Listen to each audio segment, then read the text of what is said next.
จะโปรยเขียนแล้วเขียนนี่แล้วพูดถึงอธิบายสรรพคุณเวลานอนว่า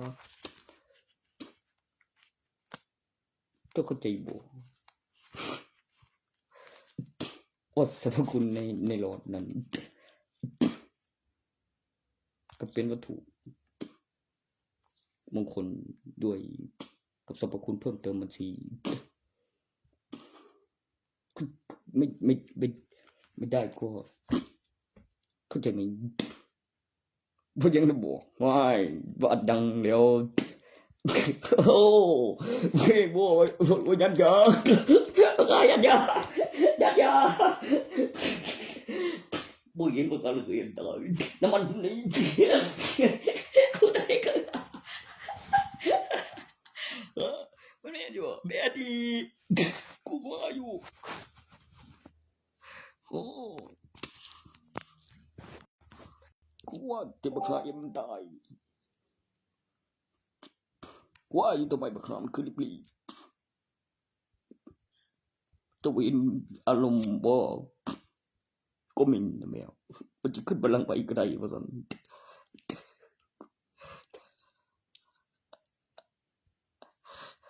ก็บังจะเป็นยังไอ้เพิ่นเดียวก็นั่นเดียวเฮ้ยปันหลอกเขาได้ตัวใดมันว่าเป็นลูกเพิ่นบ่ได้เป็นลูกปู่ทอนเนาะตัวนั้นบ่ได้พอทันมันบอกกูจะเกี่ยวไป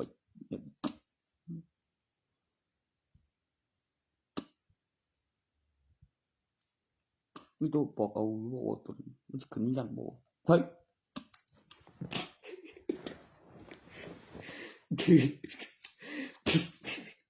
แม่กูจำได้ก็กูเปลี่ยนสักก็ได้ตัวพอกูไปแล้วเจ้ายังให้มันเอาเข้าไปในหันเดี๋ยวมีคนว่าไปเผาแม่งเลยมันจะว่าให้ใครอีกวะ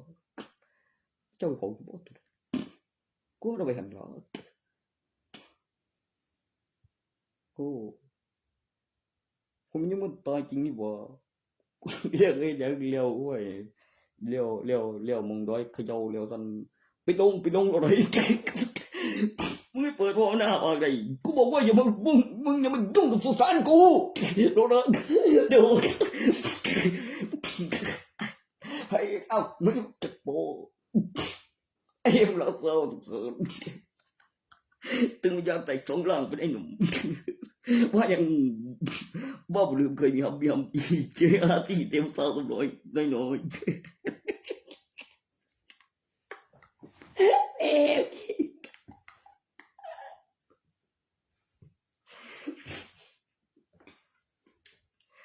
กูหวนหวยคงจะมาโจใส่กูอะไรนะกูมาเป็นแนวใดว่าองกูน่ะทำไมไฟถึงติดดีบอกว่าไม่เหลือเลยบอกคุย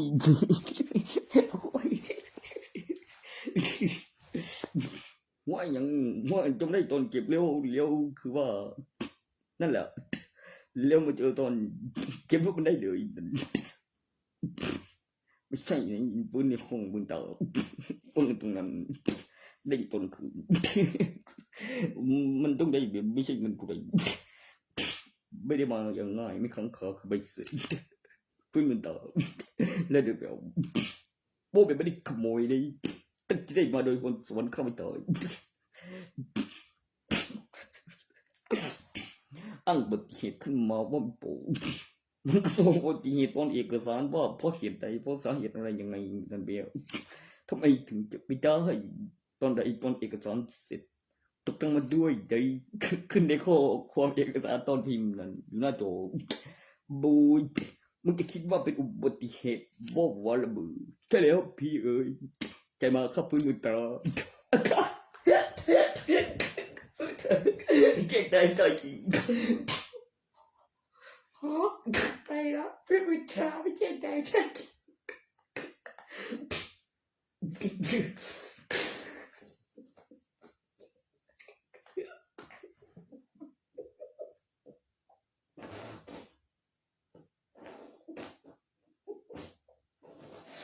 จะไป กูเห็นเลข3ตัวพี่นอนในมือไฟระเบิดโอ้โห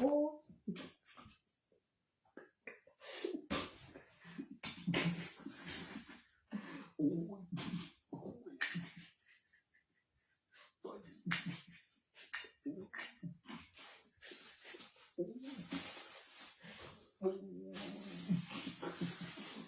โอ้ยเต้น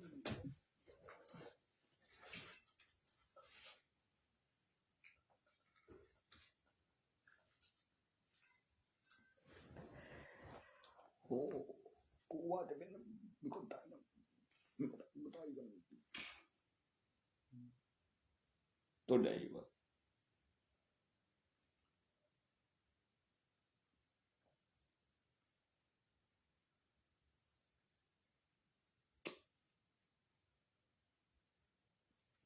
ตัวนั้นใส่โรงพยาบาลนะบอกเลี้ยวห้องซุ่มเลี้ยวก็ขีดไม้จุดเลี้ยวก็มาทีละคนเลี้ยวเลือกได้เลี้ยวสาเหตุยังจังเสียนเหตุเป็นจริงเลี้ยวก็คือเอาคนกระบะเลี้ยวก็มีกรณีที่ต้องใส่และอธิบายเอาพยานว่าจะได้บุญเด้บอกจะมีหลักฐานเวลาแต่นี่ไหมบริทาบ่มีหลายชีวิตบ่ว่าบูบ่ห่วยเจ้าเว้าฮู้เรื่องบ่ไตก็มีบ่ว่า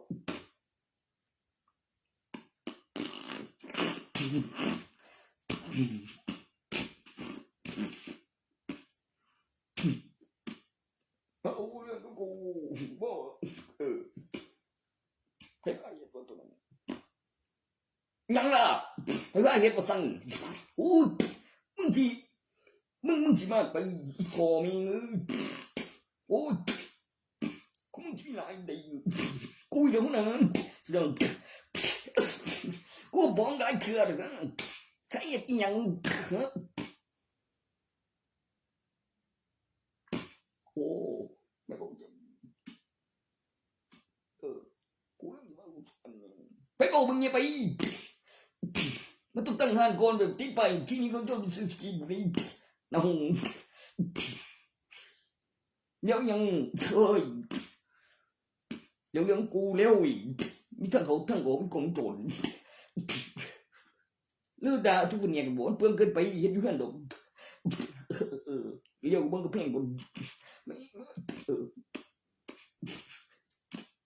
แต่บนเนี่ยเราคงเนี่ยที่มีกงโจรบ่มีหรอกมึงงั้นละมึงเปลี่ยนคนนี้บ่คือมีต้องไปรักษาอย่างคือบ่อยากไปยุ่งคือมันหูอยู่ดินคือมีโมเมนต์เสกยาโอ้กูเศร้าละกูส่งไงได้กูเสียตัวอยู่คือความพิเศษเดียวเต็งเครื่องว่าอย่างว่าเสียงว่าเห็นกูเดี๋ยว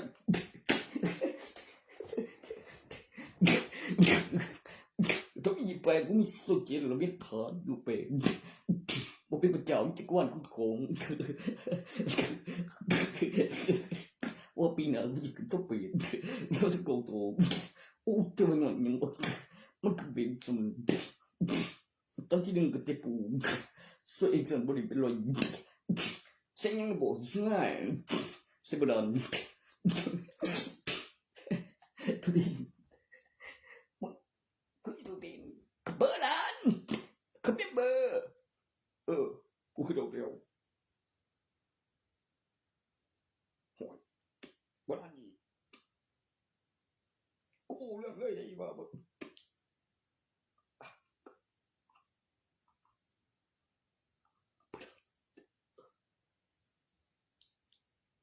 เบอร์นี้กูเปลี่ยนเบอร์ใหม่กูคือได้ยินอยู่เนาะว่ากูได้บ่นบ่ไม่ไผ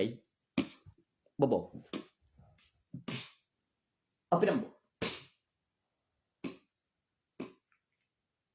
เลี้ยวยังบ่เลี้ยวสั่งเบอร์ใหม่2เป็นเบอร์ตรงมันบ่แม่นถ่าย2โตได้ถ่าย82นี่ว่า1878ตัวสุดท้ายเป็นเลข2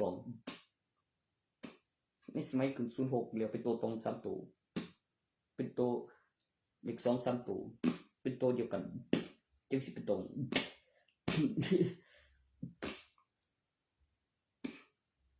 มี10มีจั่วมีทิมบ้ามี11 2เบอร์แล้วมี10ตัวเบอร์บ้านเบอร์ใหม่มี10ตัวโบ้ยนี่สมัยโอ้ถ้าแบบลงทะเบียนซิมเดียวมี10แล้วก็มีแบบบ่เปลี่ยนเบอร์ของเจ้าคือเจ้าลงทะเบียนซิมมันพิสูจน์ได้บ่คือตัวนั้น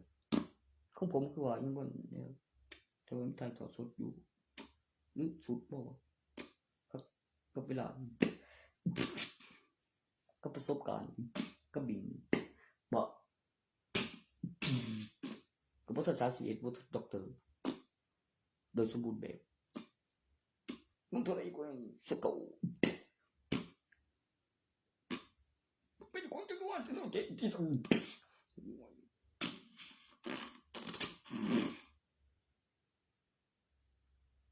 ตัวของปูถวดมันคือมารุ่นปูมันเอ้าปูถวดกูได้เป็นรอยโอ้ยตายรุ่นลูกอีกบ่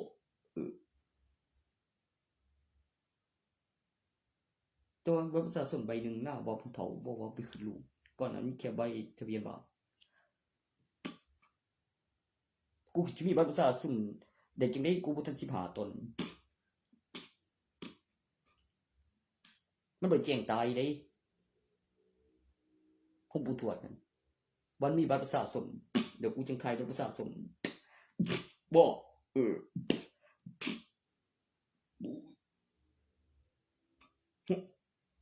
มันก็กลาย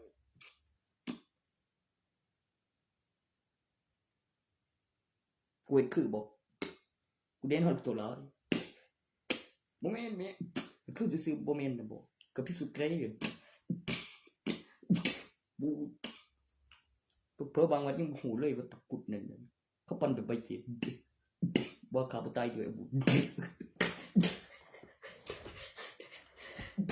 บ่มีเสียงก็อีกว่าเป็นลูกมนุษย์วนในโลกว่าตัวสัมพันธ์บ่ผู้กบกต้นดีเอาไปขายตัวบ่เชื่อแต่ราคาเพียงก่อนอีกนะบอกว่าสุดท้ายมันไม่ลงมีสีมีเครื่องไม้ในตำนานคือใส่ห้อยตำแต่เรียบที่ในเครื่องไม้ตัวคือบูเสือเหรอโอ้บ่เห็นบ่ในทุเรียนผลิตกันนับถือนักข่าวเรือนแบบนี้ในสมัยนี้นะพูดรู้เรื่องโอ้ยกูเข้าใจอย่างนี้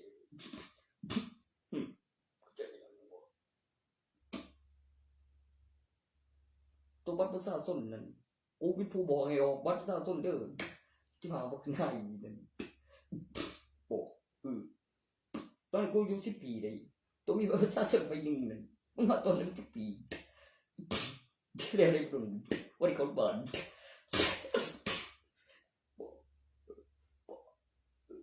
ก็ตายอยู่แต่ตอนนั้นไม่น่า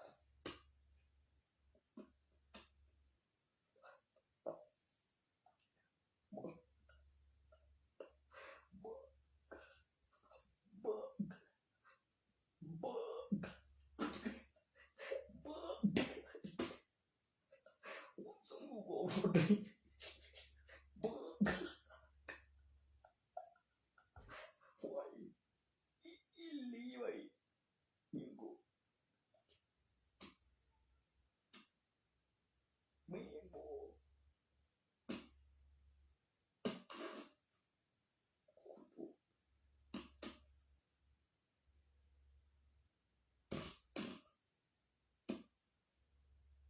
มันบอกว่า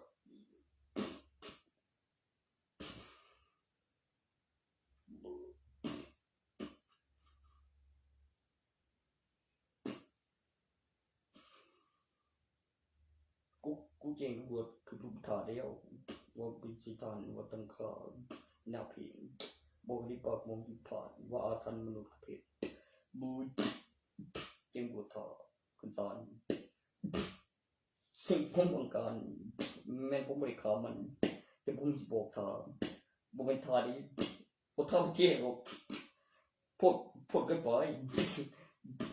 บุยพอดีกูเสียงยังงงกูบอกมึงเลยกูได้ยินมาน้ำอีคาเมมุกนั่นแหละเป็นยังไงเป็นเมมุกอย่างวะแล้วเป็นซุปเปอร์แมนจะเจอใจกูสั่นอยู่ว่าพระเจ้าแทนว่าพี่ฟ้าโอ้ยเจออาถรรพ์ตอนสุดเทพหน้าเพลงใส่กัน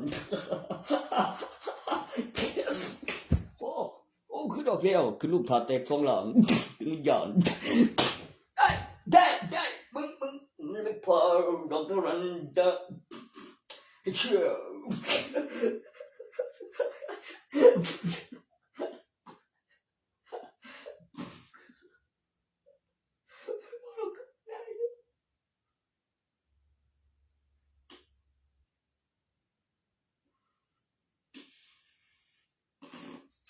อะไรอ่ะโอ้อีกพวกก็มา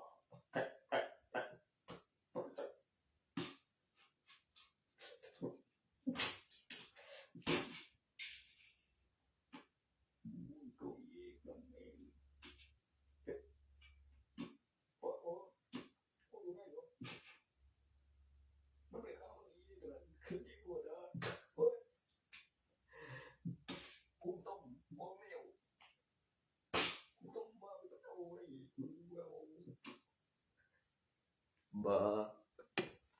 เมื่อตายจำเป็นได้ทีเดียวก่อนนั้นมันคือส่งอันซิเบอร์ว่าเราต้องแบบตายพูดว่ามันเจ๋งไหมพอนะ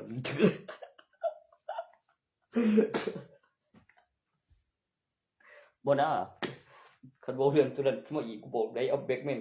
เก็บของกองเหลียวตัวทีน่าเชื่อนั่นคือตอนเปิดนาฬิกาว่าเป็นไผแทงอยู่แถวบ้านทางนั้นไว้ว่าโซมิวสิกลงติคืออันนั้นบ่ไว้บ่ค่อยดีดอกเว้ยแบกแม่งดอกกูอยู่บ่อะไรสนะแบกแมนแปลเป็นภาษาโอ้ยโอ้ยโอ้โอ้โอ้ถอยเลยก็แบบ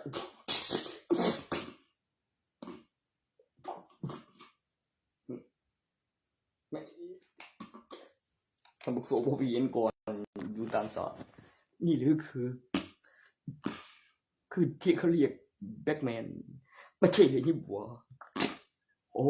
บ้าเลยกูจะเข้าครั้งเดียวนั่นแหละปัดโถอีสุดตีนอีแบทแมน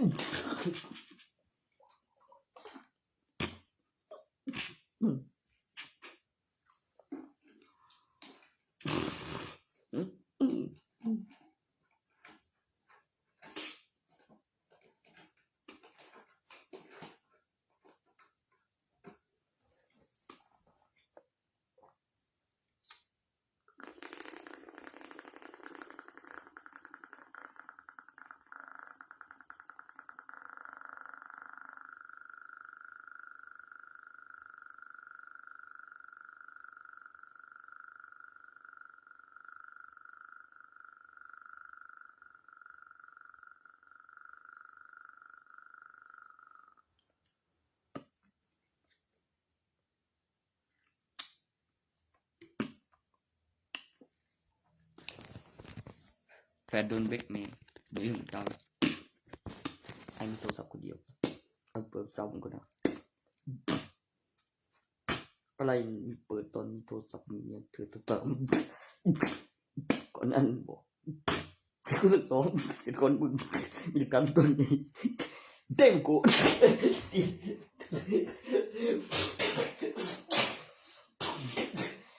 แค่ยังกูล่ะกูไม่ได้จะการเงียบนองเงียบทุกคนหลงเนี่ยถึงกูเองนี่โอ้กูลืมไปกูเรียนตรงนี้ คือดอกเบี้ยมันบริการงานจริงมันเป็นว่าลูกกูกับ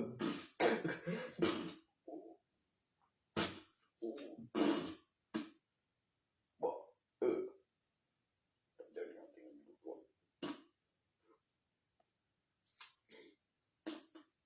มึงไหนตรงนี้น้องพี่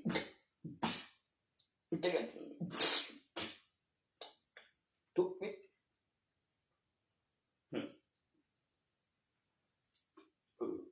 เสียแล้ว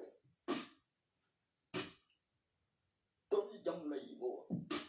ต้นมันก็มีทางห้องเย็น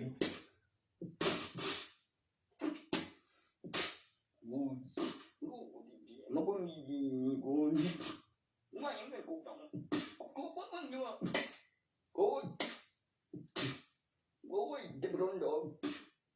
กูอายุยังอ่ะโอ้จริงไงเนาะเจ็บrồi mà bắn ngắm con tị bưu liêu bên những một ngày nhưng một rèo ấy tôi ở đất cát này tôi cái này con đi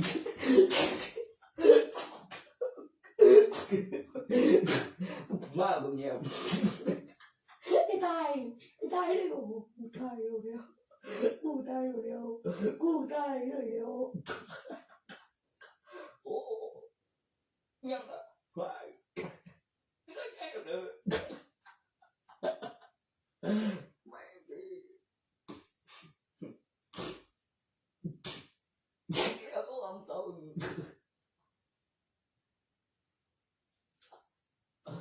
mẹ đi ôi mỗi ngày hoài anh chưa được hiểu cực vô ra mà cực nghe đâu làm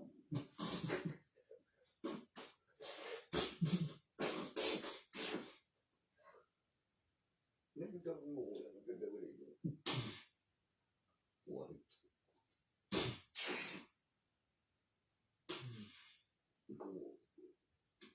em của chú bộ cái câu đó khôngกูได้เป็นใบเพราะมึงจะบ่ค่อยเปลี่ยนเบอร์เขาแต่สิเขาแบบคือรหัสเดียวนั่นแหละมึงสิหลอกถามเอารหัสพาสเวิร์ด ID ยากกว่ารหัสอีกเด้ครับคันพอ ID นั่นน่ะของบ่ค่อยบ่ได้บ่ได้เข้าไปบ่กูว่าเข้าไปลบทิ่มบ่เข้าไปลบทิ่มหยังก็ไว้บ่ไกลนำก็ในสมุดพกมันบ่ไปที่คุกนำเลยก็ว่าสะสมเงินกันคันผู้มีบ่ได้ใช่บ่ได้บ่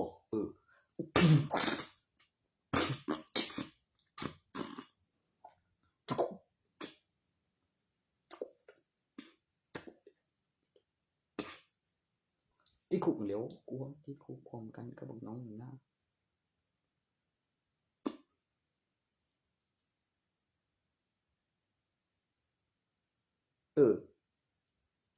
ถอยเห็กบ่จักกูอีกว่าเลย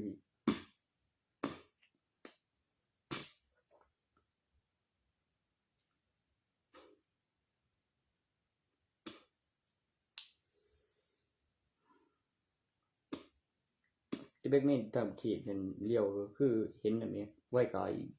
ข่อยบ่เชื่อปานใดคันสิบุญเฮ็ดก่อนแต่น้อยเลี้ยวข่อยก็ย่างไปคัดเลี้ยวบอกไว้นั่นเดี๋ยวไปโซซาอยู่เรียนเบิ่งแต่น้อยอยู่ดอกข่อยบ่คือกันก็บ่ได้อยู่ต่างประเทศแล้วมีเยอรมันบินมาโอ้ยตัวหลายบ่ใส่เล็กเวีย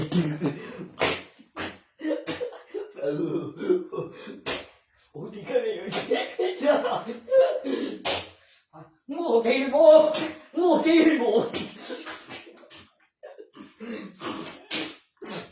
ยิงปืนตัวใหญ่ก่อนบ่มันเปิดอากาศแล้วก่อนได้ว่าแบบนี้บ่มีบางคันแต่บางเม็ดก็พอ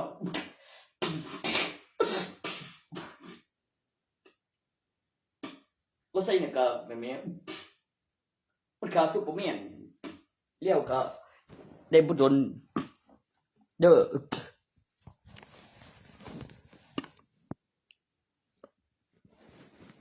มีเบิ่งผู้ใดเบิ่งไปแม่นก็สุดแม่น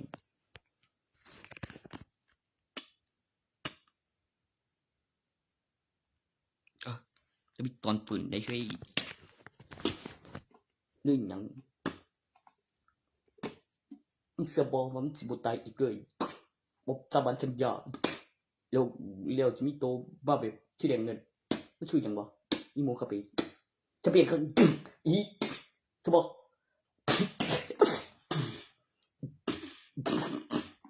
ว่าซุปแม่นปืนว่ากลัวหรือไม่กลัวอีกได้ว่าคำถ่ายแท้แม่ง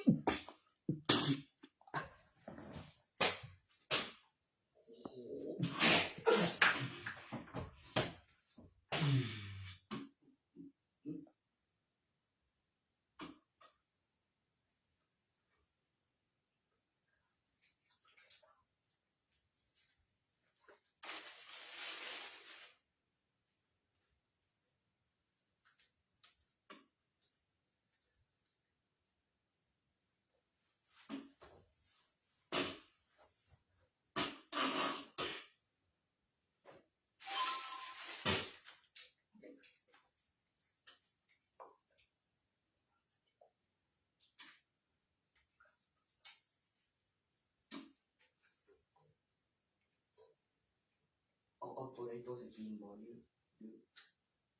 ตัวใดตัวปักขวาไม่สบายปัจจุบันบ่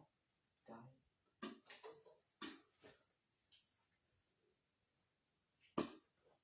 เสียกูแล้วยุ่งกูโดน10 ปีเดียวไม่โย่ว่าตีนปะนั่นเสื้อกูเลยไม่ซื้อเลยโอ้แมนอีบอกเลยมันก็มีสีแดงคือกูอยู่มอปลายสีแดงบอกมอต้นกูสีแสดอยู่ห้องกูเป็นพรบอกบ่หูจำบ่อะไรมันสีจังหวะสีมองบ่หรือสีกูมีแต่เสื้อลายสีมันบ่มีสีม่วงมีสีแดงแล้วก็สีเหลืองสีแสดตัวสกินนั่นบ่ตัวสกินไว้ยามฝนตกนี่บ่ว่าหน้าฝนบ่แม่นหน้าฝนดอกตัวสกิน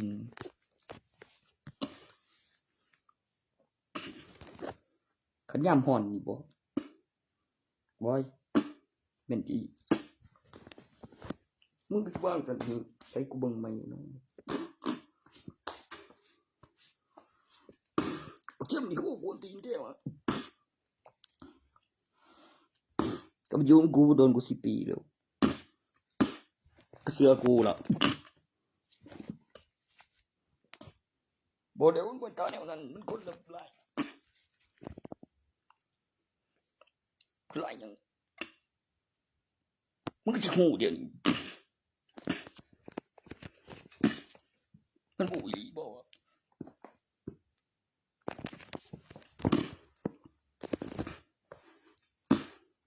มันจุ่มผมยาวบ่วะ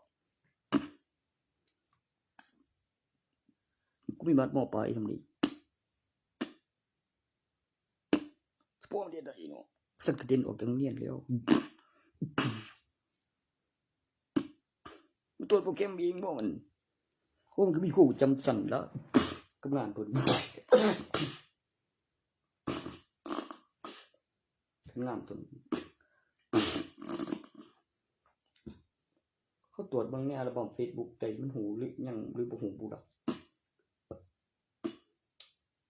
หรือยังหรือมันครูอยู่บ่วะกูบ่ยันดอกกูมีบารมีใน Facebook นึงบ่ของพวกมึงมีอยู่บ่จังแม่นเที่ยหรือบ่มันต้องเป็นอีกซะนี่แทนกูสิบ่มึงมีสุดยังบ่ล่ะปัจจุบันได้เนาะ มีสุดเรียนเดียวนั่นเพียงเรียนเมื่อนอกตัวนั้นมันสุดเรียนดอกก็ขี้ขลาดละบอกว่าหยุดละโอ้สักครู่ครับเป็นยังครับผมบอกอยู่เขามันจะเพลงสักครู่ผมสุดเรียนตัวไหนหวยโง่เลยสกิลาปักเกอร์กูอยากเรื่องว่าตัวไม่ทำไมมึงไม่ได้เรียนกับเรียนออกแล้วบอกจะมีบ้านตะเกียนยังวะ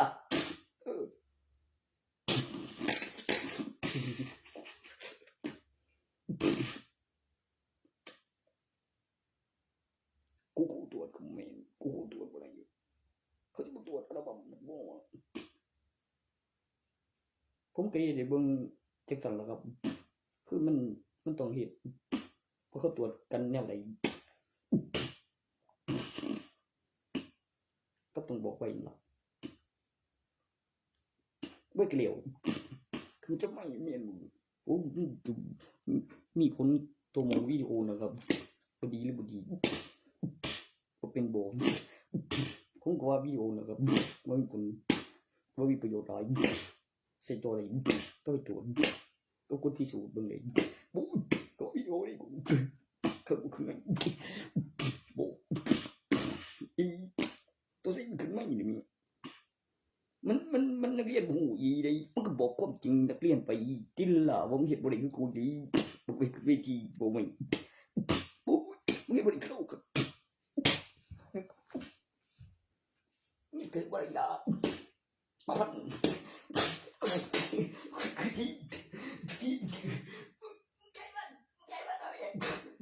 ไม่ใช่วันอีกรอบไอ้เองพอละเกิดใจแล้วให้กูพูดไปขึ้นเวทีโบไม่ขึ้นต้นนั่นมันจะยกอย่างเดียวเอาเมื่อยกอย่างเดียวมันบ่ยานมาอีดีเว้ยครับกูที่ละจึกประโยชน์อย่างเดียวคือมันจริงบ่ได้มึงต้องชื่อนักเรียนใส่ไม่เดียวก็เลี้ยงแบบว่าเดียวก็คือกูมายืนถ่ายอย่างวะมันคักแห้งกูบ่วะ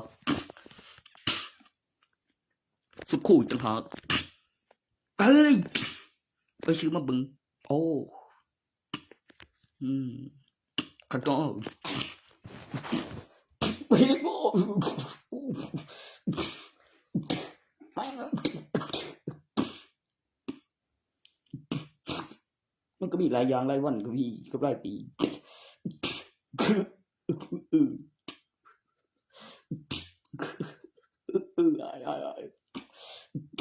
แม่เลยแม่ดูไม่อะไรหรอก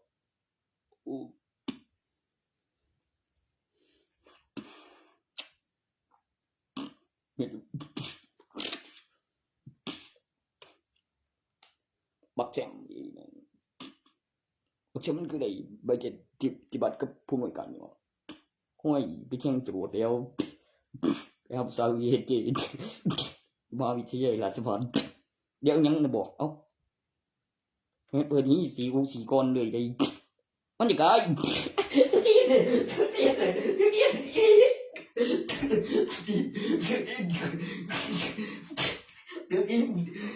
đi bố vuiตัวเลยเรียกว่าที่สี่มันสี่คนสี่คนบอกไม่เอาอะไรถ้าเปิดที่สี่มันสี่คนมึงหนีบอกมึงเจอกูที่กะมึงไม่ได้กูเจอกูเดี๋ยวนี้มันนี่ใคร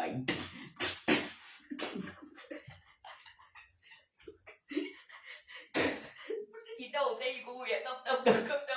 พวกมึงจะยังไงถึงเชื่อกูนี่เชื่อกูตอนนั้นเนี่ยกูไปตัวกูบอกมันอยู่กับคนนี้สี่คนใช่ไหมพวกกดก้อนคือรุ่นไหนจะไง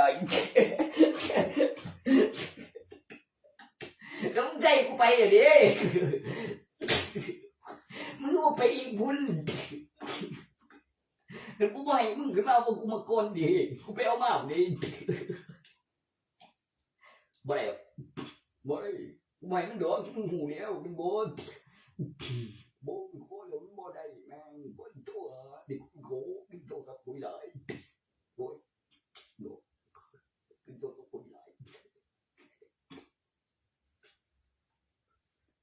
tôi yên là bộ thì là bộ hôn gì thiệt ui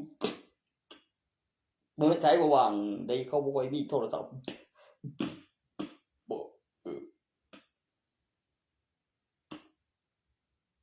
liệu bộ béo ô khương béo cứ bà này ôi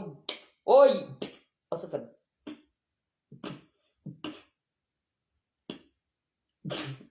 ô uy hiếp gì nó số mình ôเดี๋ยวทะลุทัดไปก่อนบอกมึงเข้าก่อนมันก็จะเพ่งแค่เลยบอกกูบอกมึงอยู่มันต้องเป็นไม่ใส่จริงนั่นมันพอมองเราไม่ยังพวกเสพยาตัวสื่อ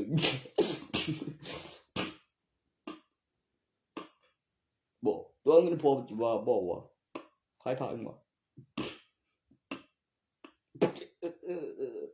ใครพามาเองวะมันไม่ใครพามาเองวะโอ้ยจะไม่ใครพามาเองบอกกูใครพาอะไรจังวะตัวไหนตัวหนึ่งไปใครพาอะไรบอกกูเชื่อโอ้ยเบิ่งเตี้ยผุนมันโคตรนำเขาว่าสิกระดิ่งได้วิวเมียนะกูจะเห็นที่เราเห็นในนอนโว้ยไปตัวมึงต้องการอีหยังเอาดีว่ามีเอกสารอีหยังบ่น่ะบอกค่อยก็บอกเลี้ยวอะไรคันมันข้างข้าวโอ้ไอ้วะ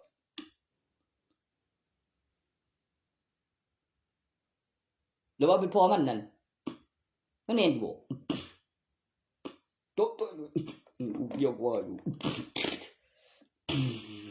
มึงจะกูไอ้ปากตรงบุญบ่โอ้ย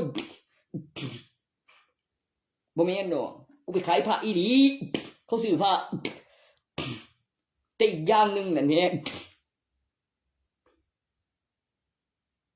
ก็แม่นอยู่ได้ล่ะคอยก็บอกอยู่มันโอ้คือที่ปงคุณมันก็ซื้อนำปงคุณล่ะอีกอย่างนึงว่าเพิ่นจึงมีลายนำกูเฮ็ดแนวใดต้องปงคุณมันต้องปรับมันต้องโสดปรับสีมันก่อนกับฤดูกาลจะเปลี่ยนสี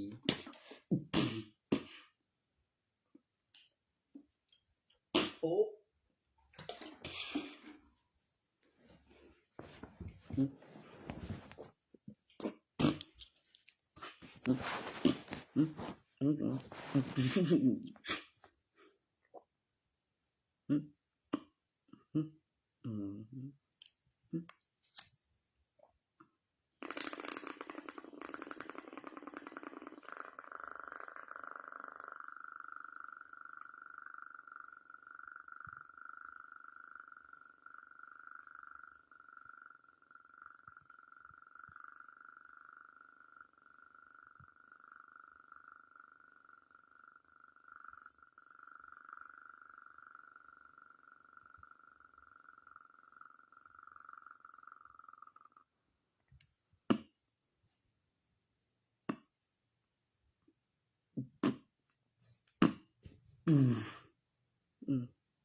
tổng nào nằm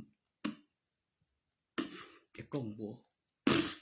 chung quy về chuyện ôi tiếng nổ nhau nằm cái nhau liều cái con bố bốn gì những mỗi bọc gì mỗi bọc ba hồ mỗi bọc gì bọc đi có sinh lần chỉ đi căn đâu đó đi ô cứ ơi cái đây bớt đây nó quayมันใกล้จะเป็นมุกคนมันไม่เคยหนาวได้เลยครับนี่กันบูดไม่ครับนี่ไรปักจังดีกว่าตีนโอ้ยมึงหันบ้าก้อนยินข้าววันเด็กบูดเอาเจ้าคือเกย์โบอย่าแนวโอ้ยเดินสายเราแม่เดินสายยังเงินเดินเดินเดินเดิน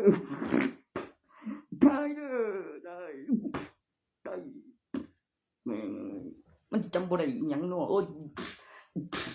โอ้ยเกี่ยว่ายังเนี่ยบอกโอ้ยmình khẩn bột quỷ sao mà được ôi khá đúng rồi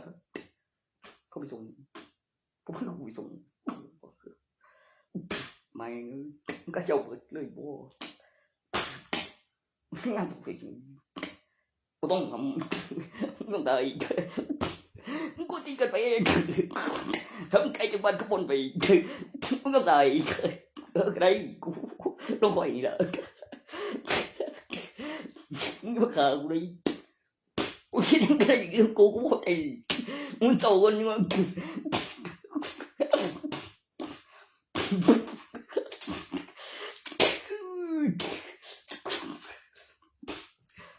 ôi mẹ ơi bộ mình vui cái liệu sai thế này khá rất dễ khá rất là quên ngàn gì nhưng một ngàn con đại ủa sao xong gì một chiếc bậc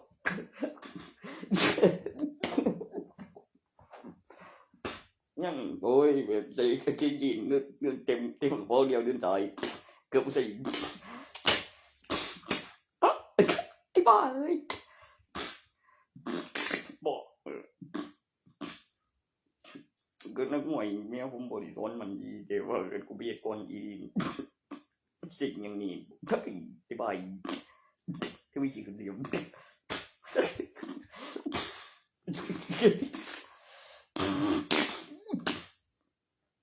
giống cái trôi như thế vào trôi nhẫn phải ham món rồi กันมีบ่โอ้โหไปหาหมอเจ้าเข้าใจบ่ล่ะเงินก็มีหนี้ก็บ่มีต้องไปในเมืองนำ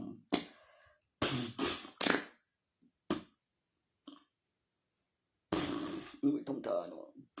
แล้วไปหาหมอแล้วเศร้าทำท่าแม่งสิว่าหยังต้องเซ็กของก่อนในเมืองบ้าแม่นบ่ว่าว่าอีแม่นกว่ามึงอีกโอ้ในเมืองบ่มีในเมืองบ่มีได้ยินบ่ล่ะครับในเมืองมึงบ่มีหรือมึงมีหรือมึงตัวก็ยังว่านำอำเภอแม่นคันในเมืองตัวบางอำเภอในเมือง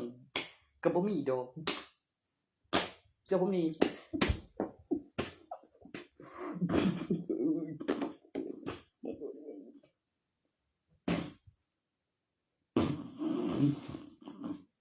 กู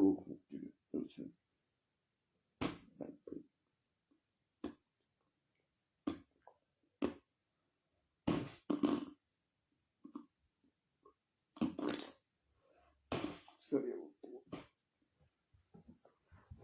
บางเปิดในเมืองก็มีกูมันยังไงถึงบอกเส้นโปลิมีลงทางก็ได้ส่งปีลีกับเบลทนประธานไม่มันก็หมายมาดีสนยังรู้ถึงเอกสารเช็คเตือนว่ายังมึงจะว่าเขาไม่สังเกตด้วย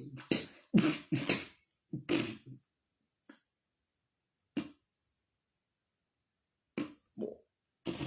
จะมันนอกมันจะได้บอกมาก่อนเขตในเทศบาลบอกบอกมาก่อนในเขตเทศบาล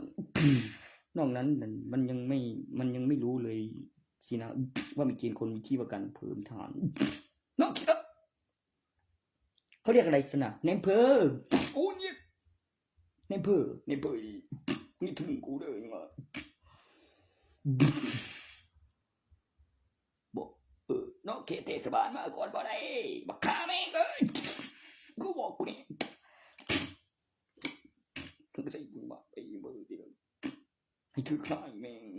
นี่มาดูเอกสารอะไรในอำเภอมาก่อนเห็นไหมที่นี่เขาเรียกที่ว่าการอำเภอ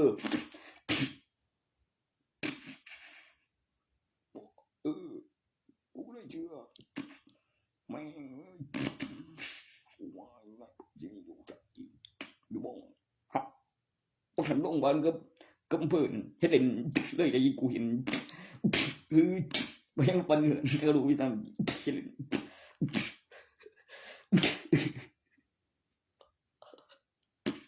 พยาบาลก็เห็นงานตะมือ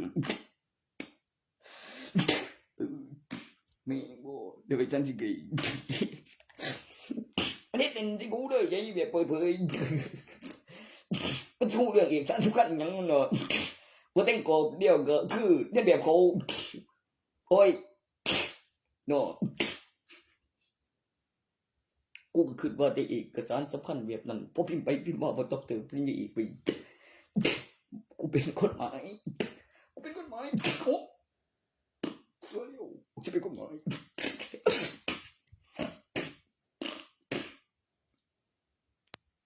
กฎหมายจะงงกว่า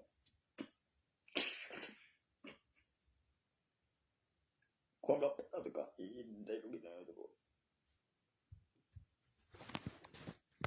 เขาไปตีกับทหารก็มีอย่างไรเลยตำรวจยังนะบอกสายไกลเองแต่ก็มีรับสั่งนี่เลยตำรวจเขาไปอยากไอ้สายกองทัพบอกว่าเขาไปแนวใดทานโอ้ตันเสียเอาเขาอู้เขาเอินแบบตัวไปที่กุ๊กอีไปถึง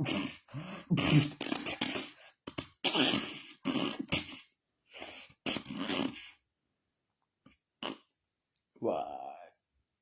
กว่ายุ่งก็ยากลงใดทานกูเห็นของตำรวจยุ่งว่าบอกคำเป็นจริงดีมีห้องมีเมียอะไรฮะไปที่กุ๊กอีก็มีบ้างว่ะ ตายดีก็มีอย่างว่าไปบุกรุกเพื่อนตำรวจกันอุ้ย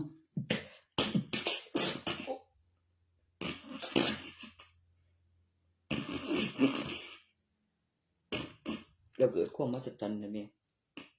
มันคือจิตกรรมะจนตายไปวะเขาอะไรก็กูว่าอยู่กูต้องหาตัวตายอยู่เที่ยงบ่พอบอกข้าไปบุกรุกบุกหงเรื่องย่ำคืนว่ายมันยิ่งคักเลยวิอีตำรวจน้ำกันเลยยิ่งคักเลยยังว่ายิ่งตายสู้คดีเต็มซื้อในข่าวบ่กูกลับไปฟังมึงมันก่อนนราธรร้อยตำรวจเอกนราธรบ่ยิ่งยังล่ะเขาไปยิ่งมาบุกลุกเด้ตายนี่เหือนบ่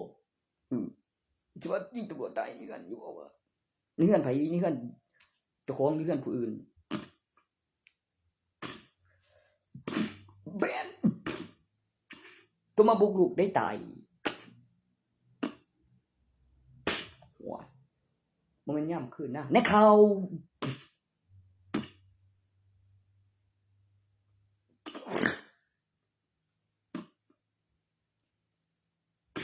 กูว่าอยู่บักฆ่าเนี่ยยิ่งพี่ตาตายบ่นั่นพี่ตาตายทำวิบ่เงินประกันก่อนไว้ไปมันเฮ็ดหยังสันว่าเสียจักบาททนถึงเดี๋ยวหยังล่ะเก็บมังกรเอาเงินมาเนี่ยที่ละครับนี่โบกำหนดต่อบัตรประชาชนไหมครับกับประกันชีวิตบางเวลาครับโบพวกนี่ความมหัศจรรย์เรียวเขาว่าฮีโร่ก็ยังนะครับว่ามีโรงเรียนแบบเป็นปีก็ได้จำตัวโรงเรียนดังเลยทุกวงต้นเขาก็ให้เพลงไหมครับเพลงเขาอีกของเรียนนำ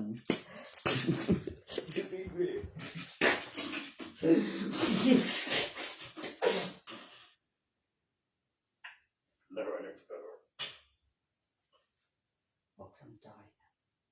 คนเลยจ้าก็บอกบัตรประชาชนต้องมาอีกเลยแล้วก็คนละอย่าง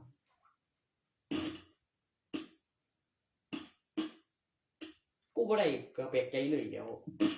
จะเปิดมังกรนึง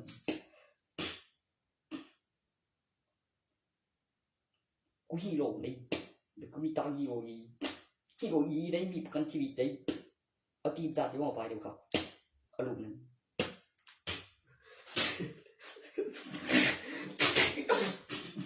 ที่ประเทศไหนซะนะลูกนั่นโอ้กูแกม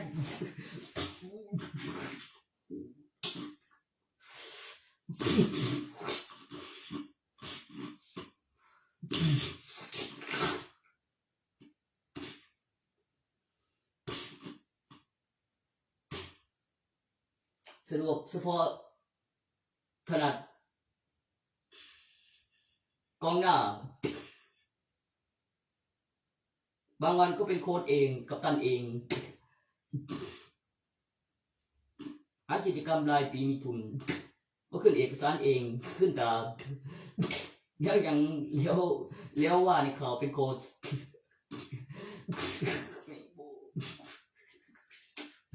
เลี้ยวผู้บริหารเรื่องทุกดีโค้ชเนี่ยโค้ชสโมสรเองขึ้นตา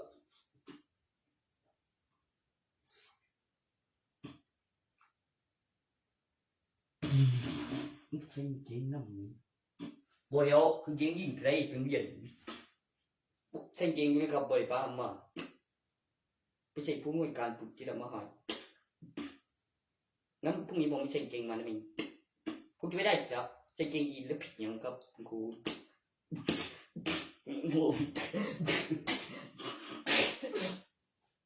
เดี๋ยวต้องออกมาส่งทำเลยยี่ทางเองส่งก่อนเพราะมันบินตัวเองเดี๋ยวก็ยังก็ไม่ได้ตีอย่าว่ามันไม่มีค่าว่าอยู่ดีนะครับ ผมใจปนามก่อนใจ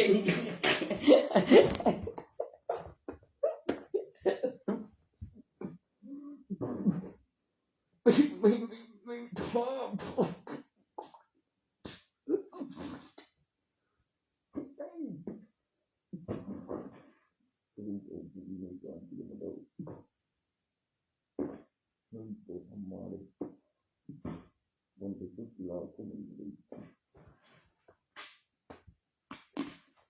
ไม่ต้องปิดสุดตัวปุ๋ยใจสุดแล้ว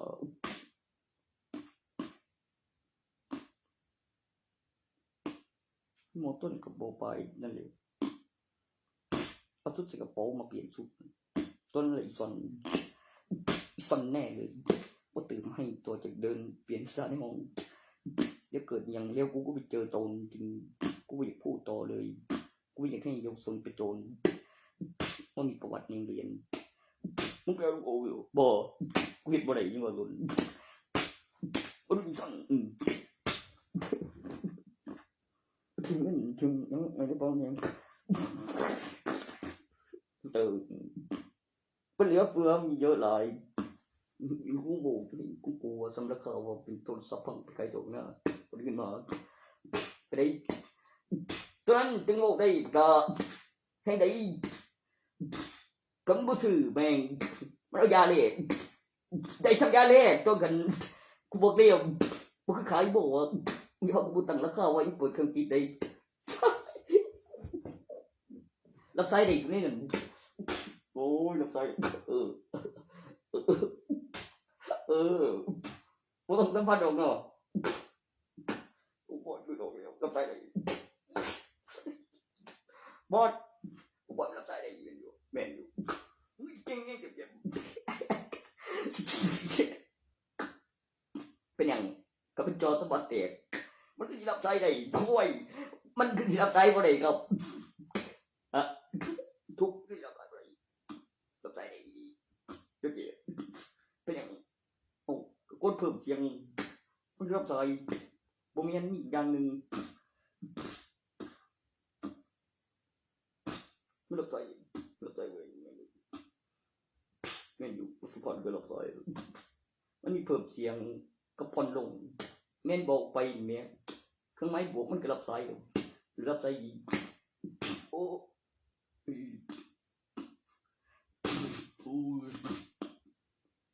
ไทยทอดสดกูนี่โอ้ยถึงก้อนนั้นจะฟ้ามันรับสายเป็นสื่อยาคุมฉุกเฉินบ่หอดทีบอกกูก็ว่ายุ่งสารภาพความจริงมาบ่ทำเข่งหอดทีเด็กบ่สองสับเถื่อเด็กไม่จนเด็กคนต้องเสียคุมฉุกเฉินคนเชื่อเลยมันเจ็บไว้ที่พวกเขา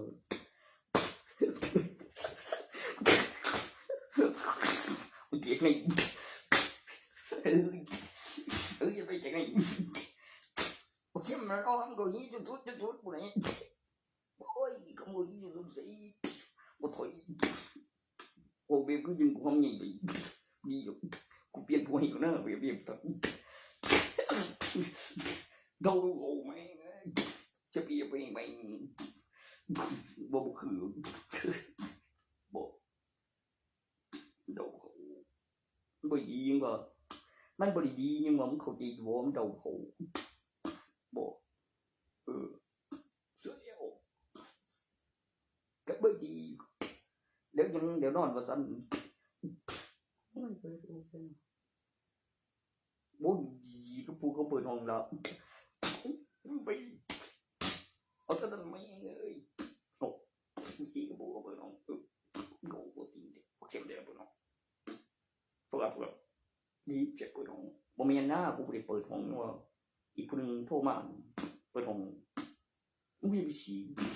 เนี่ยโทรมาได้เปิดห้องพูด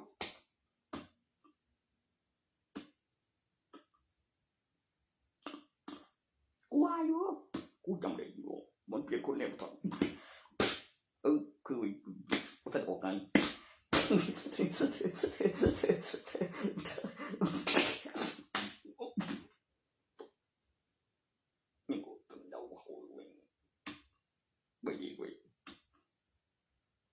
โทรมานะคือโทรมาคือมาเองโดนมันเห็นบ่ได้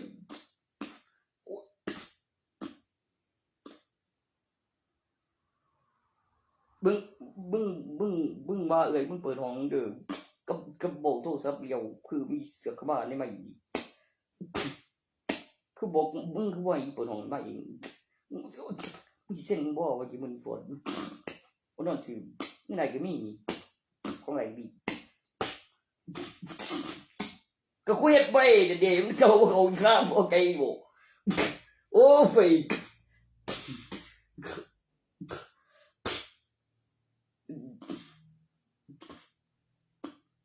กูจะเส้นไปยังหลังใจเองเลยเธอ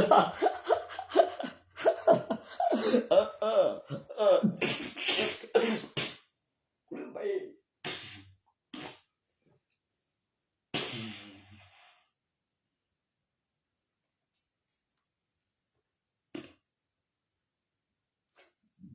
กับตัวยังหลอมอยู่ในห้องก่อนว่ามันเฮ็ดบ่ได้ว่าคิดกับกูบ่ล่ะมึงนี่ติล่ะที่ห้องกูใจอยู่จะสอนให้หน้าได้บ่เลิกเลยจะเฮ็ดก็บ่ได้หยังดอก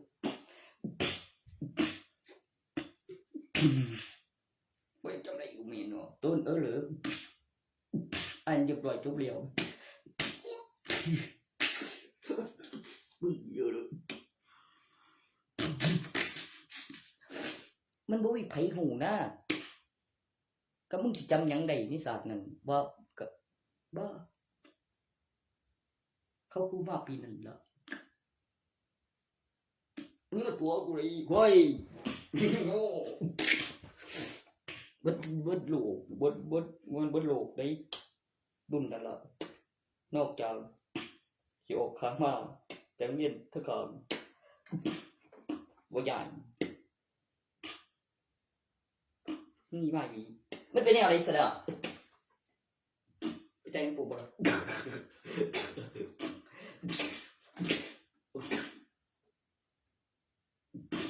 มันนี่ไปสักครั้งก็กวนไปอยู่เด้อโลกก็บุญตายบ่บุญ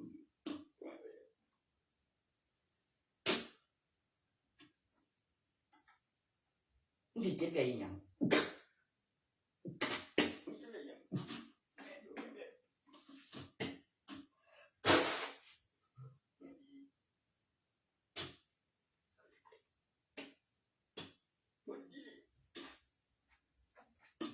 นึกมาอีกบ่กรีฟีลาดิฉันฉันบ่รับกูรับเองใช่ตรงนี้กรีล่ะล่ะโอ้แม่งเอ้ย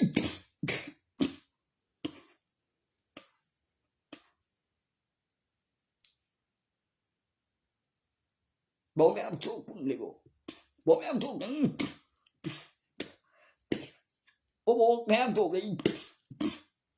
เจ้าเองอีกพี่น้องโอ้ยบอกเนาะก็บ่ดีบอกแม่โชคก็บอกเตี้ยงอเตี้ยอย่างบอกเลย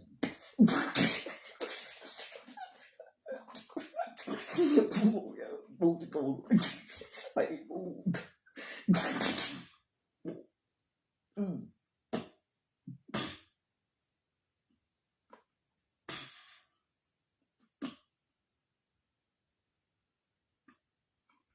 เดาบ่เขานี่ว่ามันเป็นยังไงบ่ฮู้เดาบ่เขาว่าทำยังไงไป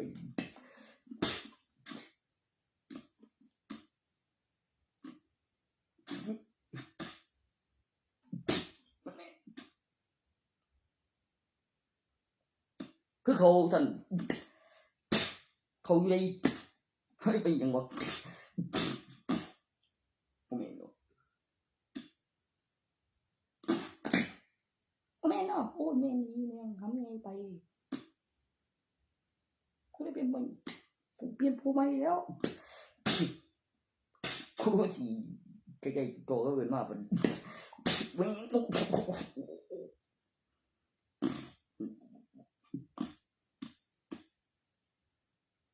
บอกคือยังมันมีเงินอยู่บักแซมได้มีเงินบักแซมได้มีเงินมีจ้ะกูจะชี้กันกูกล้าบอกไปเลยไปเมื่อจริงๆเบิ่งเป็นพยานบ่ออกไปบ่เหลืออันบ่โอ้มึงว่าแต่มึงไหนโอ้ยอีกี้ก็บ่มีตัวอีสอนกูใส่ว่ามีบ่ว่าจริงๆว่าก็ผิดโพก่อนนะว่าซะจริงกูสิแจ้งตำรวจคืออีชามีโดว่ายังว่ากันคันแม่นไม่ใช่ข่อยผู้เดียวนึงกูจะแจ้งตำรวจบ่มันก็เสียเงินมาโดนละโอ้ยบ่เฮ็ดเงียบเอ้ยเลยก็เลยเสียเงินมาอีเสียเงินบ่กูตีอียังไงโซ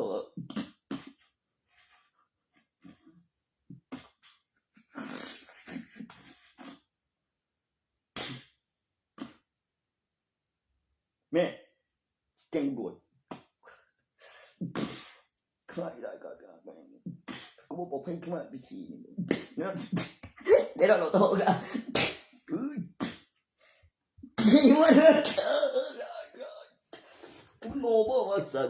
มึงมันต้องเชื่อกันแล้วเชื่อกันมาทั้งจนกูเจ๋งหมดไม่กู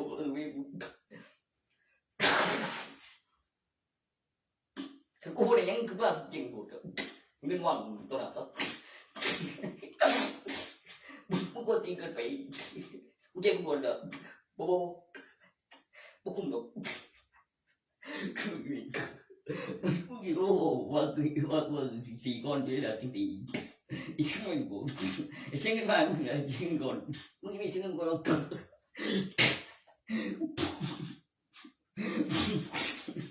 โอ้โหเลยมึงเชื่อกันมาก่อนมาอีกูเจ๋งหมดบ่ดอกพ่อกูใจครับชีวิตได้เร็วตีเร็วเชื่อกันมามึงต้องฝึกเจ๋งกันหมดเอาเงินมาบอกกูเจ๋งกันหมดกูเจ๋งกันหมดก็แล้วมึงรีลาผู้ใจเลยเจ๋งหมดแล้ว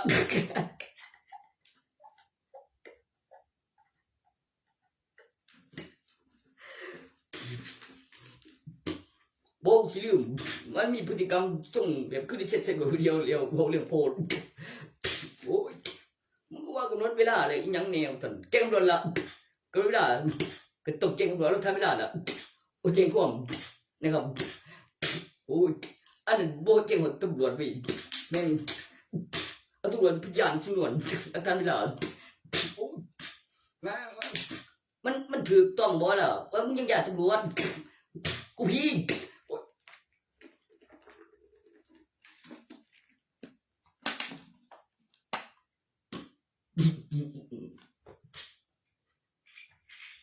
อีเมย์อยากตำรวจบอกอีเมย์อยากตำรวจคือมาเลยนะเพิ่นเสพเป็นกูคนไร้ที่ละเฮ็ดเท่มึงเลิกนะเดี๋ยวนี้แม่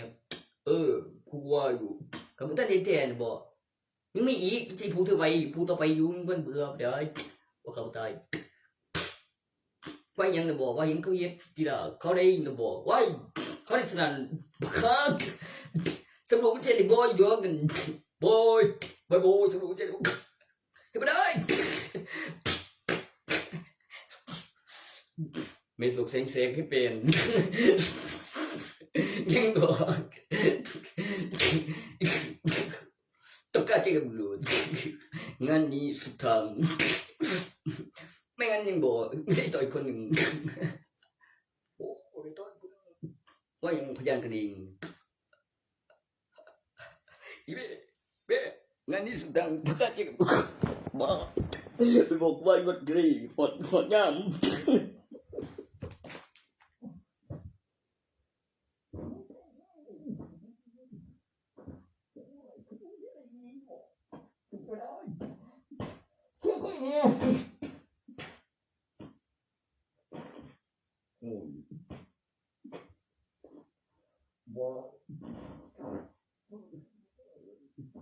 สนุกยังโง่ก็มองเปลี่ยนพวกมันวันพยานงานมันจะดูไปอยากสู้มึงเลยสู้กูได้ดอกไงเชื่อกูแต่สามพันแต่เนี้ยสมรู้ไม่ใช่เด็กโบ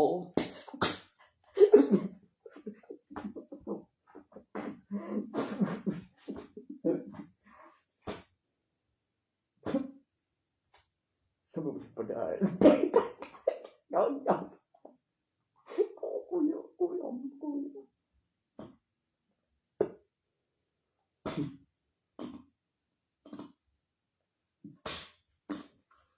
ช่วยเนี่ยมันตั้งโบตัวดีกว่ามาดิมึงสมรู้ไม่ได้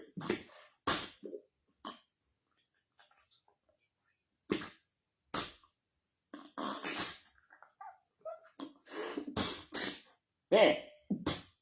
สรุปไม่ใช่เด็กโบยม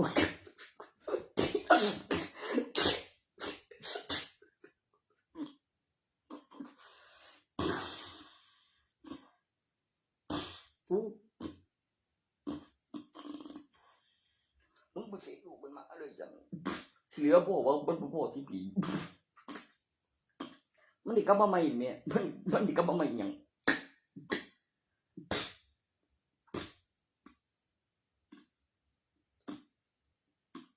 ต้องมันสิปีนี่แม่มันจะบอกกลับมาเป็นมา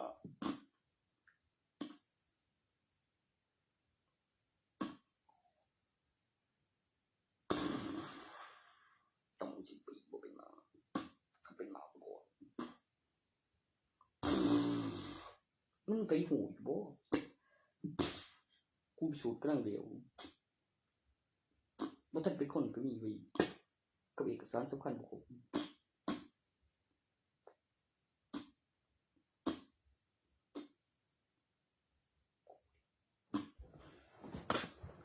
มึงว่ากูสิวางสันอีจุ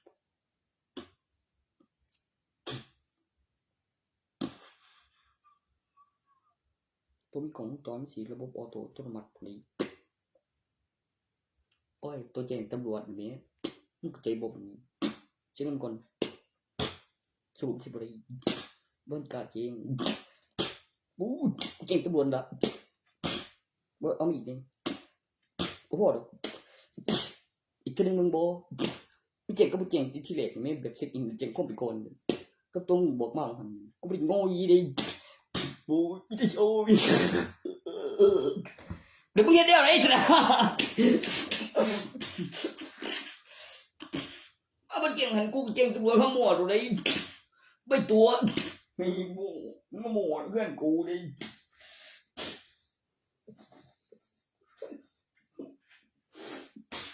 เขามองกันดิบ่ยี่ดิเสือเธอบอกกับตัวสำนันเหลวยังชี้กูอยู่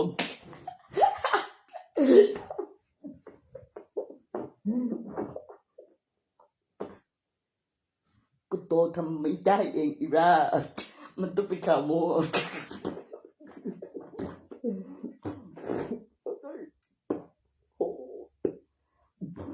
ข่าวโมได้ยี่ได้มึงมีทันบ่อีกข่าวไม่เกี่ยวกับหลวงมันจะได้ทันเวลาจ้ะว่าอะไรบ้าโมมันก็ใจไปนั่นบ่ได้ดีไม่ทันกู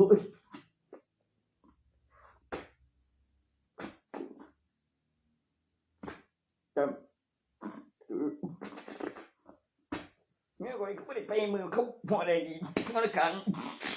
คุณสุไอ้บ่ได้ดีโอ้ยเจ้าว่ากูมองเด้อสั่งบุ้ยไปบ่มันเสียสุดเจ็บอันนั้นไปเป็นอย่างว่าไม่ใช่แค่ตราเรื่องนี้สิ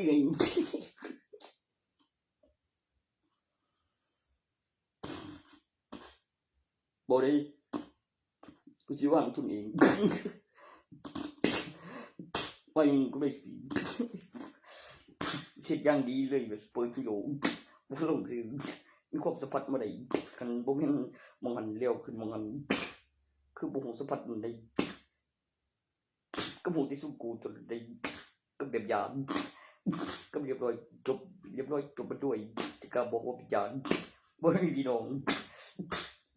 บ่แม่นครับจบมาแล้วบำบัดแล้วครับมันได้ไปโรงพยาบาลไปศาลเอกสารบำบัดจบเอาพิจารณ์เครื่องเงินประกันตัวของเยาวชนเป็นคดีผู้ป่วยบ่มีคดีอาญาครับ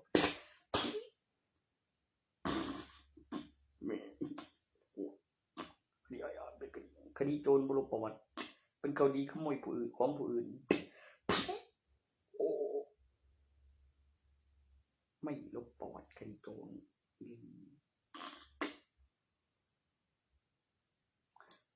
ลบประวัติโอ้เหลือผมพยานเองทำเป็นเฮ็ดเป็นว่าเพราะอะไรถ้าคุณเอกสารคุณไม่เป็นผมเป็นครับผมไปดูมาแล้วจะเยาวชนลงถึงจำนวนคุณผมลอยโดนอย่างง่าย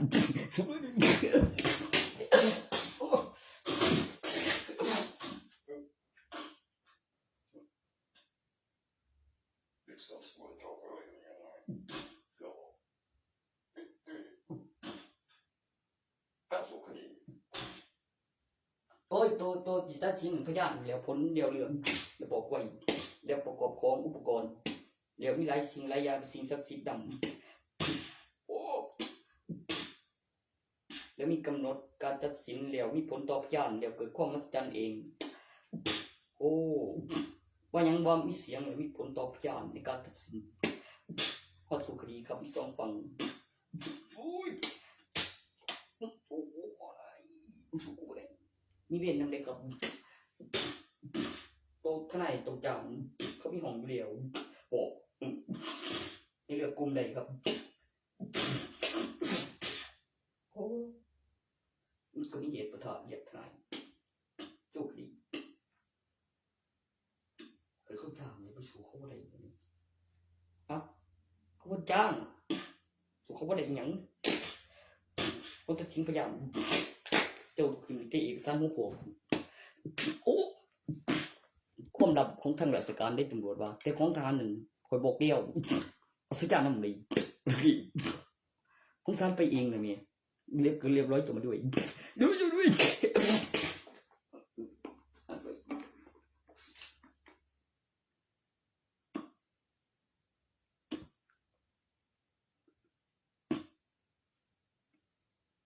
ก็มันเล่นงานคบปืนยิงกันเดี๋ยวมีทหารมีตำรวจแล้วคือมีนะเมียพยานกลุ่มใหญ่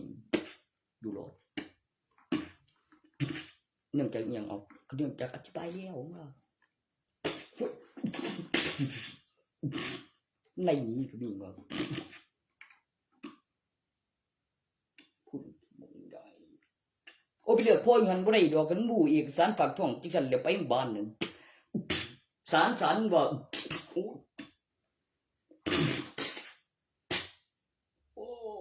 ้แม่ไม่ใช่ที่ไปบอก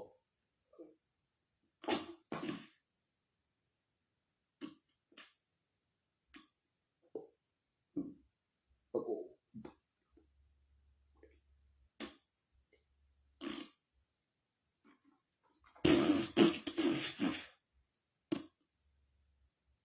แทนนี่ไปเลือกพ่อบ่เรียนใจ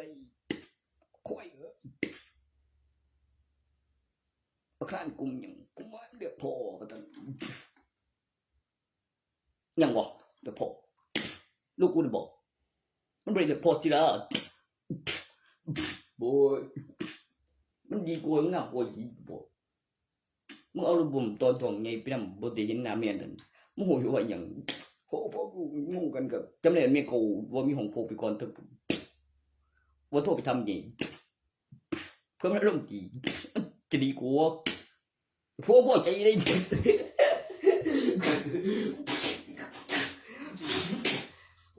ยังจ้ากูยัง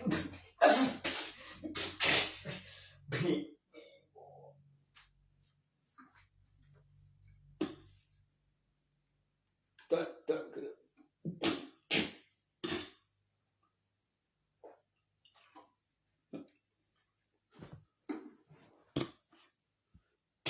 อืมอืมอืมอืมอืมอืม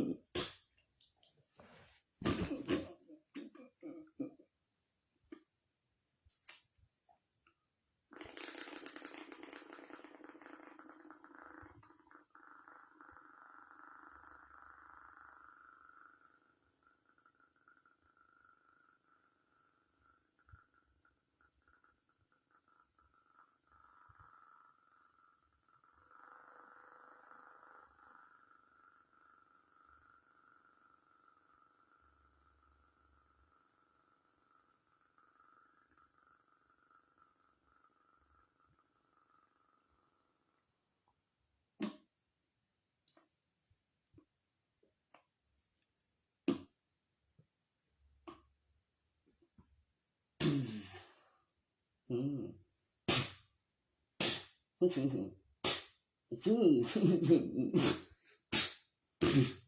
อืมอืมอืม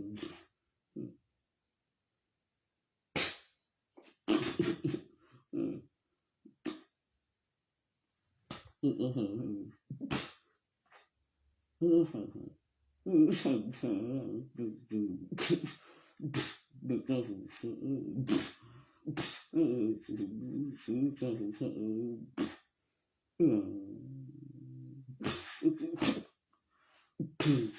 อืมอืม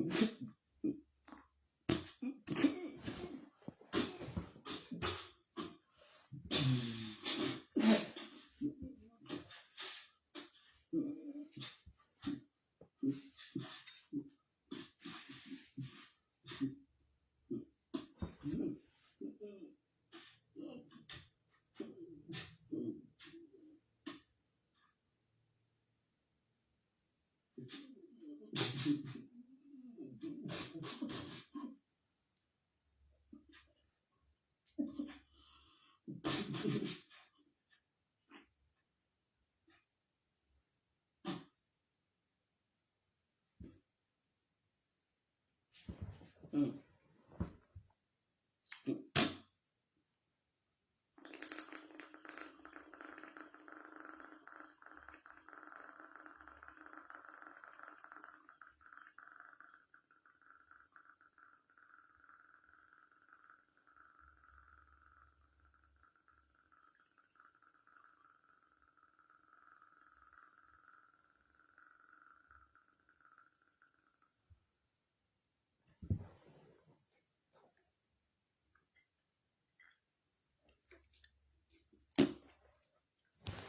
กู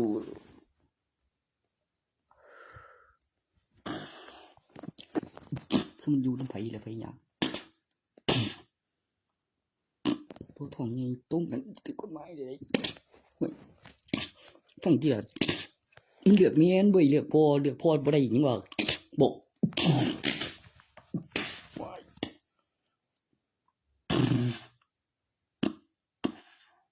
ทุกคนบ่ได้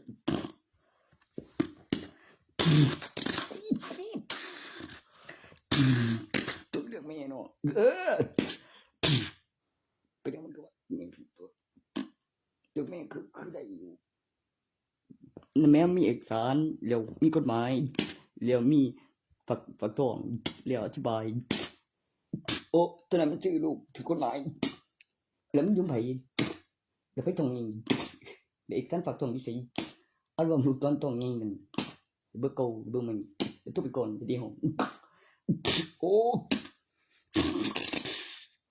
จะมีคนซื้อบ่เลยยากกว่ายากยังนั่นบ่คันมันบ่ให้ขึ้นแล้วคือสิมาไว้มึงล่ะแม่บ่ได้ไปฆ่าเด้คือมันโหดเกินไปสรุปมันเฮ็ดบ่ได้สรุปเฮ็ดบ่ได้มันตายตายนำบ่มึงโทรบอกกูตายนำมึงได้จังได๋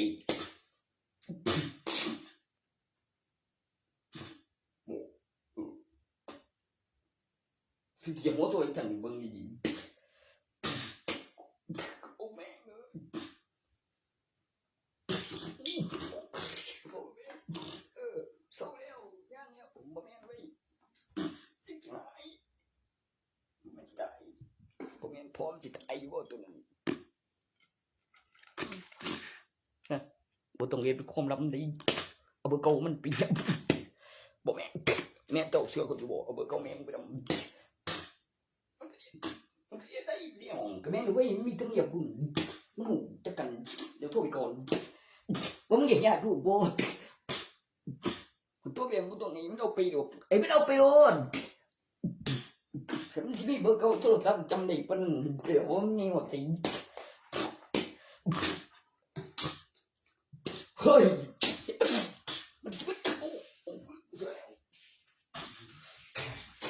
มันอยากรู้แบบนี้คือยังไป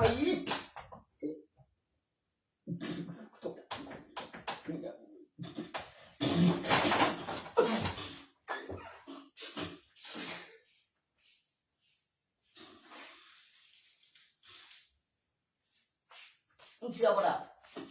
มึงเชื่อกูบ่ว่ามันการจัดเองเหรอวันนี้ของกูเดี๋ยวกูหูต้อยคันแบบนี้อาการปวดหัวขึ้นมาอันซ้ำๆเดี๋ยวมันหายดีบ่โอ้ยแม่มึงดีนะแม่พ่อมึงเย็ดเลี้ยวนะแม่มึงจะไปเอิ้นแม่ๆนะแม่ไปเรียกว่าหยังเรียกว่าปันพวงไว้ก่อน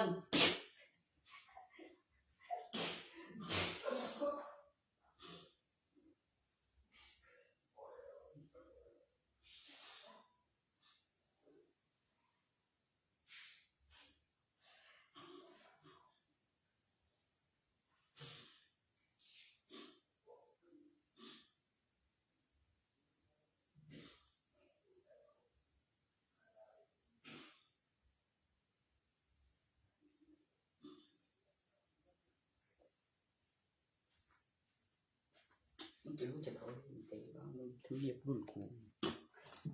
โรงเรียนมันมีเป็นคนที่เอามาดูดูมีก่อนหน้านั้นอยู่บ่คุยมันสั่งย้อนซ่อนบ่วะหรือแม่งเคสบ่วะไม่ใช่แม่งคิดนะโอ้ย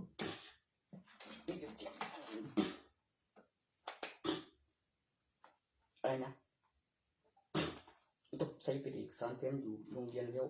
คือว่าได้ตัวเป็นนั้นบ่ไปจริงๆแล้วตมโหก็สอนได้เข้มตมโหนี่โอ้ยเรียกว่าอย่างว่าบ่พอมันแล้วอย่าได้เก่งกว่าที่บ่เก่งที่ละบ่ได้เฮ็ดหยังเก่งที่ละบ่ได้เฮ็ดหยัง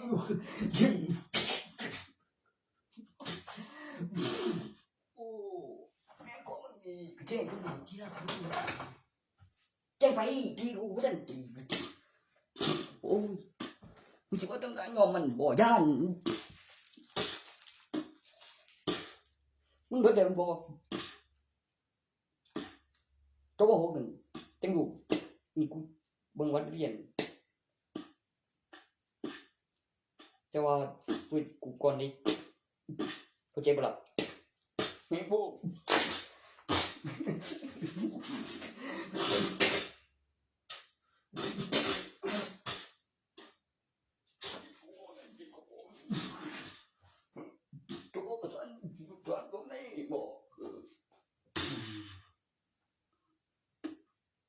เชื่อว่าได้เงินเดือนกับธนาคารจริงๆเลยธนาคารอยู่ฝั่งไหนล่ะอยู่ฝั่งทั้งปีเดี๋ยวนี้อยู่หันได้ไหมเชื่อกูเนี่ยวันละจะปันไปกันกันมันโตเอาเงินเดือนธนาคารเนี่ยเนาะแม่ละเบิ่งบาดพ่อมันแม่มันเนี่ยย่ำนอนคือเบาเลยตรงเมื่อเพื่อนแต่เมียเมื่อบ้านเลยเขาตัวได้หลุดเยอะ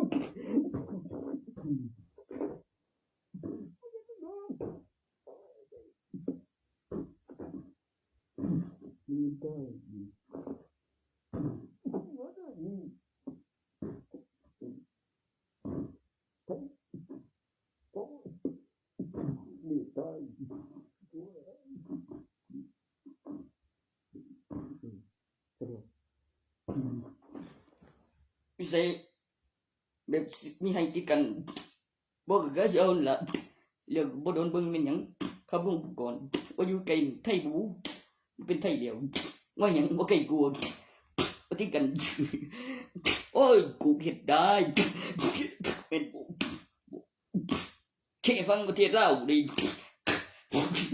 เว้ย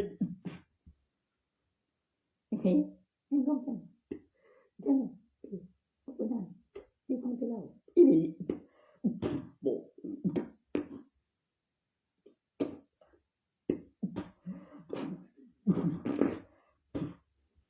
กูว่ากูอย่างนี้นี่บ่เกี่ยงจริงกูบ่เอาเกี่ยงเนี่ยหน่อยกระโดดเนี่ยหน่อยจะเข้าเบิ่งก็ได้กูจะสั่งทรูเบิ่งท่านไปแจ้งความกับตำรวจเอาหลักฐานตำรวจอย่างทุกสิ่งทุกอย่างตำรวจพยานโอ้โหเธอก็จะคิดเนี่ยนะ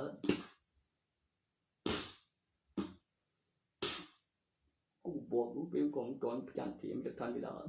เดี๋ยวพ้นอีสานโอ้ตาสวดนี่ผมอย่างนี้คือพี่น้องเนี่ยตัวอีตามันก็จะอยู่แบบมึงต้องเฮ็ดแบบเขาเสียงมันเป็นตัวอีตา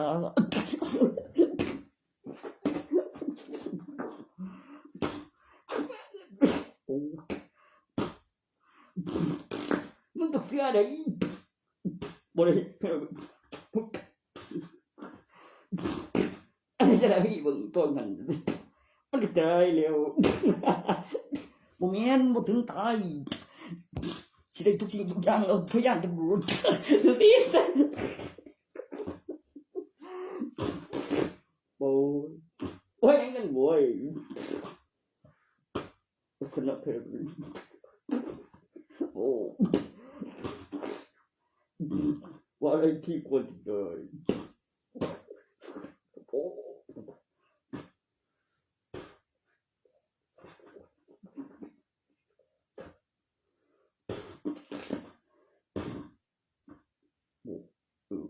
มันบ่ได้เอากับพวกผมพยายามอยู่แต่ผมบอกดีนะทุกสิ่งทุกอย่างเดียวกับบ่ขังค่ามีใบเสร็จนี่กรณีนั้นเจ็บอันไหนทุกสิ่งทุกอย่างบ่ขังค่ามีใบเสร็จทุกอย่างบวช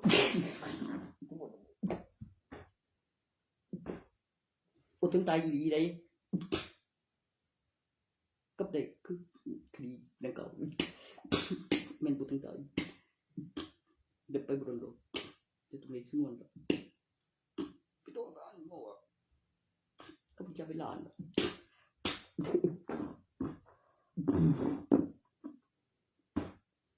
โอ้บ่ถึงขังตายโดม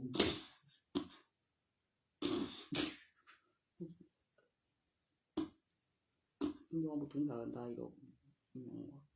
ขังตายอยู่นี่ว่าขังตายอิหยังล่ะมันขังตายอยู่ที่นี่มันเกี่ยวกับทั้งผู้เดียวก็มีบ้านทั้งผีไปทะเบียนบ้านทั้งหญิงทั้งว่าอย่างนั้นว้ายว่าคำเจ็ดว่ามีเงินว่าเฮ็ดบ่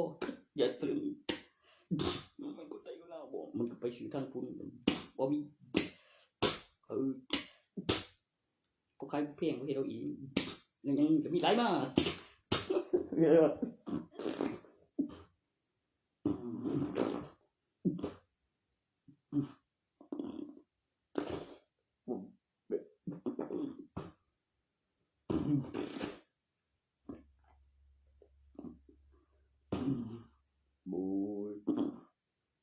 โอ้ยมันสิบ่มาอยู่บ่บอกจริงนอนเบอร์โทรเขาเลยครับผมทุกทีกับทะเลทำยังเขาปันพุ่นมันใส่ดีโบเหลือหลายโบกระตุ้นนี่จริงอันนี้แม่ง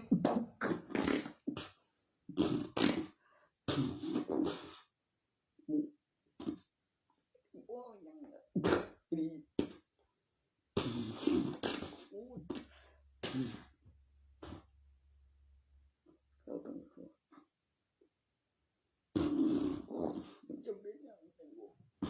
เฮ้ยจะเป็นยังดีก็ได้เดียวถ้าพูดตัวเขา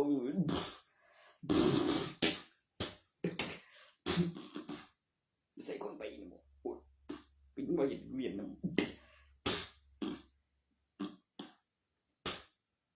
ประกันชีวิตนึง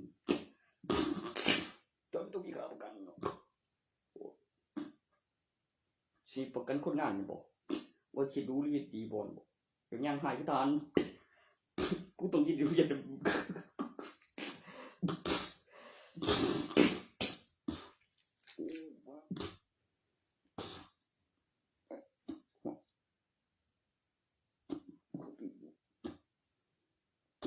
เฮ้ยสิว่าไม่แต่ตัวมีเบิ่งแค่ไอ้กูบอกดูตัวสมนวนโหนบ่ข้างข้าวเลยดิบิดบ่สิคิดยาวพออัลบั้มเก็บปอนตำรวจสิได้เงินนำได้ครับอดไปแค่บ่มีผลนะด้วยอย่างหนึ่งโอ้มันผลข้าวนึงตำรวจไปบ่ทันบ่ตำรวจจะไปอยู่บ่โ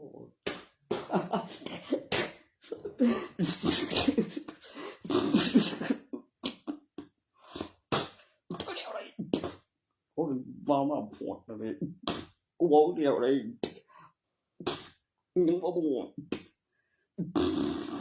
บอกดูว่าซื้อบ่ผิดมองตำรวจได้เงินแล้วได้เลยนั่นแนวได้มันจึงสิบ่เหตุการณ์มันสิได้มากกว่าคักหยังเนาะบ่ส่งเองไปก่อนบ่ขอพัฒนาแน่แล้วยังแล้วพ่นขึ้นเสียงบ่เครียดทีนึงพ่นขึ้นเสียงเครียดทีนึงจ่ายค่าสุดเอก3 ปีมันก็สิจ่ายบ่นั่นมันยังบ่ไปเซ็นบ่เติมเครื่องบ่เติมเอกสารโอ้ยตอนนั้นเกี่ยวความสามารถกับเว้นคุยไปเดี๋ยวเบิ่งก่อนเด้อความสามารถกับเว้นก็มันสิเครื่องสิบอกไว้บ่เว้นตำรวจนำเที่ยว